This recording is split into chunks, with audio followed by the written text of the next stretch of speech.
पश्चिम बंगाल के दंगल की बात करते हैं। विधानसभा चुनाव को लेकर बीजेपी की दूसरी लिस्ट जारी हो गई है। बीजेपी की नई लिस्ट में 63 उम्मीदवारों के नाम हैं और इनमें कई सांसद भी शामिल हैं।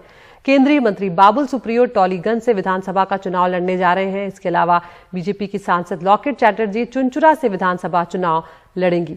टीएमसी से बीजेपी में आए राजीव बनर्जी डोमजुड़ से चुनाव लड़ने जा रहे हैं और बीजेपी से राज्यसभा के सांसद स्वपन दास गुप्ता भी तारकेश्वर से मैदान में उतरने जा रहे हैं।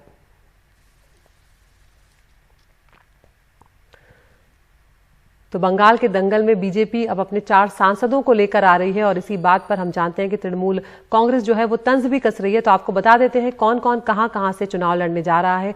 बाबुल सुप्रियो जो कि सांसद हैं और मंत्री भी हैं, आसनसोल टॉलीगंज से वो चुनाव लड़ने जा रहे हैं। लॉकेट चैटर्जी हैं, सांसद हैं, हुगली चुनचुरा से वो चुनाव लड़ने जा रही हैं और स्वपन दास गुप्ता जो कि राज्यसभा से सांसद हैं वो तारकेश्वर से चुनाव लड़ने जा रहे हैं। इसके अलावा एक और नाम है निशित प्रामाणिक का जो कि सांसद हैं और कूच बिहार दीनहाटा से वो चुनाव लड़ने जा रहे हैं। और बीजेपी की इस दूसरी लिस्ट आने के बाद बीजेपी और टीएमसी के बीच एक ट्विटर वॉर शुरू हो गया है। बीजेपी की तरफ से 4 सांसदों को मैदान में उतारने के बाद टीएमसी ने बीजेपी पर निशाना साधा है। टीएमसी ने तंज कसते हुए कहा है कि बंगाल में बीजेपी को चुनाव लड़ने के लिए उम्मीदवार तक नहीं मिल रहे हैं, जबकि पार्टी क्लीन स्वीप का दावा कर रही है। हालांकि बीजेपी ने इन आरोपों को खारिज करते हुए कहा है कि इस चुनाव में बंगाल के लोग ही असली उम्मीदवार हैं। महुआ मोइत्रा का आपको यहां पर ट्वीट बताते हैं। उन्होंने लिखा है, पश्चिम बंगाल में बीजेपी उम्मीदवारों की जारी होने वाली धीमी लिस्ट के धारावाहिक को देखकर मजा आ गया। जब विश्व की सबसे बड़ी राजनीतिक पार्टी के पास एक साथ 294 नामों की घोषणा करने के लिए पर्याप्त चेहरे और ताकत नहीं हो तो ये दावा कितना उचित है कि ये क्लीन स्वीप करेगी। और महुआ मोइत्रा के इस ट्वीट के बाद लॉकेट चैटर्जी का ट्वीट आता है। वो कहती हैं कि मोदी सरकार के तहत सोनार बांग्ला का सपना सच होगा। शाह की यात्रा निश्चित रूप से टीएमसी के गुंडों को परेशान कर रही है और बंगाल उनकी घबराहट का आनंद ले रहा है।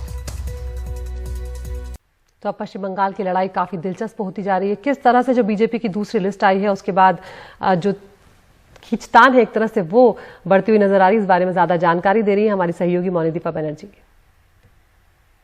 जी, एक तो समस्या बीजेपी के लिए है, ये तो साफ है। जैसे कल 4 सांसद थे उनके लिस्ट में और साथ 8 कैंडिडेट थे जो तृणमूल से आए हुए हैं।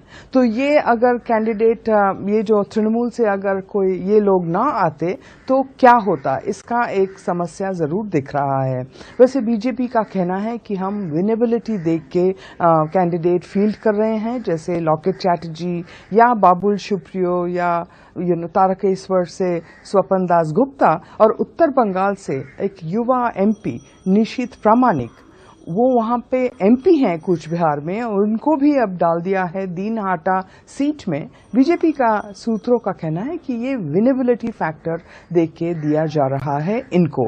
वैसे महुआ मोइत्रा ने जैसे कहा कि साफ दिख रहा है बीजेपी को समस्याएं हैं और समस्याएं तो जरूर है। कल लिस्ट जो निकला उसके बाद ही बीजेपी में आए हुए 2 तृणमूल के लोग, शोभन चैटर्जी जो पहले मेयर था वो निकल गए पार्टी से। साफ एक चिट्ठी भेजा दिलीप घोष और दूसरे नेताओं को और कहा कि मुझे मुझे जो सीट लिस्ट है वो देख के मुझे आई एम डिससैटिस्फाइड और एकदम निकल गए पार्टी से। सो ऐसे भी समस्याएं बीजेपी के सामने आ रही हैं और तृणमूल इसका, जैसे आपने कहा, मजा ले रहा है कि बीजेपी को इतना दिक्कत हो रहा है 294 कैंडिडेट के नाम निकालने में।